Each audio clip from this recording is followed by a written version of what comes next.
رائے دے کہ مجھے کیا کرنا چاہیے. تو میں نے ان کے سامنے یہ بات رکھی کہ میں اس راستے سے گزر چکا ہوں اور جن مراحل سے گزر کر کے میں آیا ہوں اس سلسلے میں میری اپنی آپ بیتی آپ کو بتاؤں گا کہ مجھے روحانی طور پر یا مذہبی طور پر جو نقصان ہوا ہے وہ نقصان آپ سے میں شیئر کرنا چاہتا ہوں. پہلی بات تو یہ ہے کہ جب تک میں سیاست میں نہیں آیا تھا نبی کریم صلی اللہ علیہ وسلم کی بارہا خواب میں زیارت ہوتی رہی.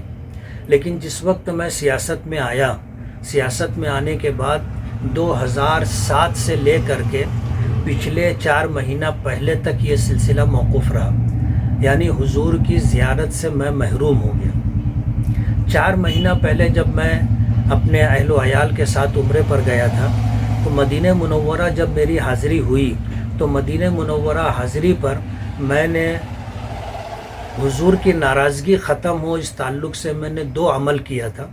اس کے بعد مدینہ منورہ میں جب میں ظہر کی نماز کے بعد سویا تو ظہر عصر کے درمیان خواب میں مجھے سرکار کی زیارت ہوئی اور میں نے مالیگاؤں کے ہمارے ایک ساتھی مولانا علیم الدین بھی خواب میں مجھے نظر آئے کہ وہ میرے ساتھ ہیں.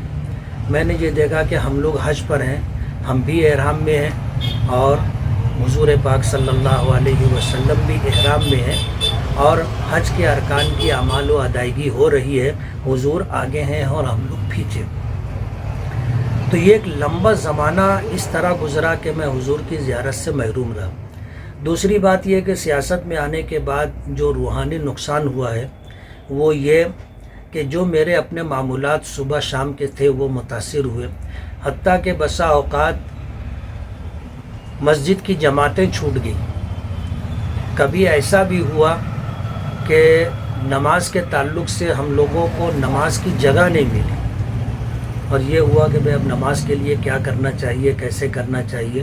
تو سب سے پہلے مسجد چھوٹی، مسجد کے بعد باجماعت نماز چھوٹنے لگی اور پھر اس کے بعد ایسے مواقع بھی آئے کہ ہم لوگ ایسے مقامات پر رہے اور نماز کا وقت ہو گیا تو نماز پڑھنے کی جگہ بھی نہیں رہی. یہ نقصان ہوا. مذہبی طور پر نقصان یہ ہوا کہ جب میں کسی سیاسی پارٹی سے جڑا ہوا نہیں تھا تو سبھی لوگ میرا احترام کرتے تھے، مانتے تھے اور ایک مذہبی اعتبار سے میری عزت اور اکرام کیا کرتے تھے.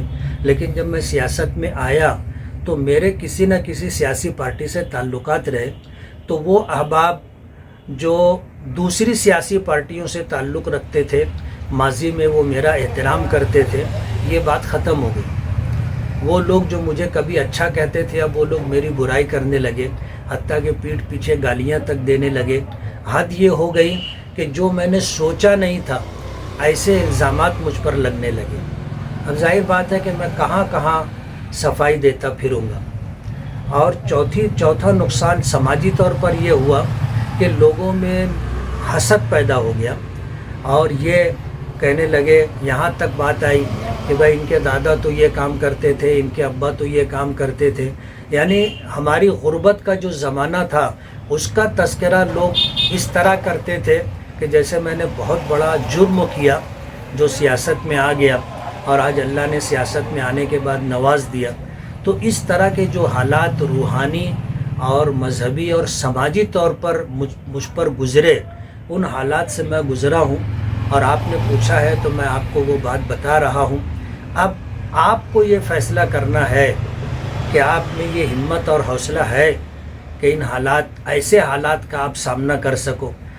کل تک جو آپ کے جو ہے قدم بوسی کرتے ہوں، دست بوسی کرتے ہوں، آپ کی خدمت اور سیوا کرتے ہوں، آپ کے آگے پیچھے خدمت کے لیے لپکتے جپکتے ہوں، کل وہ لوگ آپ کی مخالفت شروع کر دیں گے اور اس طرح بیہودہ الزامات آپ پر لگائیں گے جس کا تصور بھی آپ نے نہیں کیا ہوگا. میں ان سارے مراحل سے گزر چکا ہوں. اور آپ نے کہا کہ آپ کو کوئی سیاسی رائے نہیں چاہیے، اس لیے میں آپ کو کوئی سیاسی رائے نہیں دے رہا ہوں. یہ آپ کو فیصلہ کرنا ہے کہ آپ کو الیکشن لڑنا ہے یا نہیں لڑنا ہے.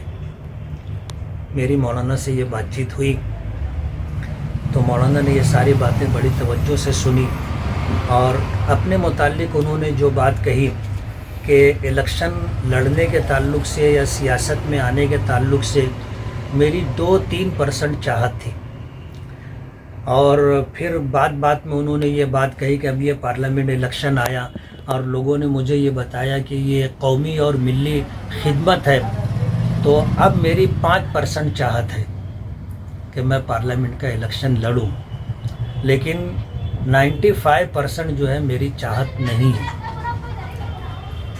اس طرح کی بات ہم لوگوں کی ہوئی ہے، اور انہوں نے مجھ سے بہت صفائی سے کہہ دیا تھا کہ مجھ کو آپ کی سیاسی رائے نہیں چاہیے، اس لیے میں نے دل میں اللہ کا شکر ادا کیا کہ بہت اچھا ہوا کہ مولانا نے خود ہی کہہ دیا، ورنہ مجھے بادل ناخواستہ کہنا پڑتا کہ آپ الیکشن مت لڑیے، اس لیے کہ دنیا دارالاسباب ہے، اور ہر پولنگ بوتھ کے اوپر جو ہے اپنا پولنگ ایجنٹ ہونا چاہیے، اور ہر پولنگ بوتھ کے اوپر اپنی ٹیم ہونی چاہیے جو ووٹروں کو گھر سے نکال کر پولنگ بوتھ تک پہنچائے۔ ظاہر بات ہے 6 اسمبلی کانسٹیٹیوشن ہے، اور اس کانسٹیٹیوشن کے اندر جو ہے اتنی بڑی تیاری ہم لوگوں کے پاس نہیں ہے، اور ظاہر بات ہے کہ دارالاسباب میں رہتے ہوئے بغیر سبب کے لڑائی کے لیے اترنا، جنگ کے لیے اترنا، مقابلے کے لیے اترنا پرلے درجے کی بے وقوفی۔ اگر اسباب اور وسائل ہوتے تو بات اور تھی، لیکن صرف اپنے گمان پر یہ سمجھ لینا کہ میں فارم بھر دوں گا اور چن کر کے آ جاؤں گا، یہ خیال است و محال است و جنوں۔ اگر کبھی وہ الیکشن لڑے بھی ہے تو پھر کیا؟ نہیں، میں تو مولانا سے یہ چاہوں گا کہ مولانا جو بھی فیصلہ کرنا ہو جلدی فیصلہ کرے، ہر گزرتا دن ان کو ناکامی سے قریب کرتا جا رہا ہے۔ اگر جنگ لڑنی ہے، مقابلہ کرنا ہے، تو جتنی جلدی میدان میں اتریں گے، تیاری کریں گے، اتنا کم نقصان ہوگا۔ آپ ان کے ساتھ رہیں گے؟ سبھی سیاسی پارٹیاں ان سے ملاقات کر رہی ہے، اور یہی بات جو آپ نے بولے کہ یار جلدی فیصلہ کیجیے، اگر انہوں نے لڑنے کا فیصلہ کر لیا تو آپ کیا ان کے ساتھ رہیں گے؟ میں اپنے ساتھیوں سے مشورہ کروں گا، اصل میں MIM سے جڑا ہوا ہوں، اور ہمارے شمالی مہاراشٹر کے صدر ڈاکٹر خالد پرویز صاحب ان سے بارہا ملاقات کر رہے ہیں، اور مجھے ایسا لگ رہا ہے کہ ڈاکٹر خالد پرویز صاحب کی چاہت ہے کہ وہ الیکشن لڑیں، اور پارٹی سے جڑے ہوئے ہونے کی وجہ سے ایک مرتبہ مجھے ان سے بات کرنی پڑے گی، اور اوپر بھی بات کرنی پڑے گی۔ ایسا نہ ہو کہ وہ تائید کر دیں اور میں مخالفت کر دوں، یا میں تائید کر دوں وہ مخالفت کر دیں، تو ہم لوگوں کے آپس میں اختلاف دکھ کر کے آئے گا، اور یہ مت بھید نہیں ہونا چاہیے۔ ڈاکٹر خالد پرویز صاحب سے میں ملوں گا اور اوپر بات کر کے اپنا موقف انشاءاللہ میں پیش کر دوں گا۔